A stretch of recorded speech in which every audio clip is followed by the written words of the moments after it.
সব কাজ নিজেদের করতে হয়। ড্রাইভারও আমি, লন্ড্রি করতেও আমাকে যেতে হয়। অর জব করলে ছোট হয়ে যাব আমরা, কিন্তু আসলে না, সব কাজই বড়। এই দুনিয়াটা গোল, কে কার সাথে কখন দেখা হয়ে যায় বলা যায় না। Hi guys, Hello, I'm just soccer kissing. ওকে, আমরা আসছি বারবিকিউ পার্টিতে। সো আমি আর রাইজেন আমরা খুব বারবিকিউ করছি, Very fun. ফান করছিলাম অনেক। তো তোমরা সবাই কেমন আছো? 120. লাইভে আবার চলে আসলাম 140 কারণ people. তোমরা সবাই আমাকে একটা জিনিস বলো যে আমার একটা fake page, fake page, fake page.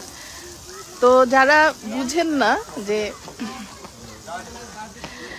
কোনটা ফেক পেজ আর কোনটা রিয়েল, তাদের জন্যই আসা বারবার। হ্যালো, সো তোমাদের একটু দেখাই আমরা বারবিকিউ করছি। I just say hello. I'm so hungry.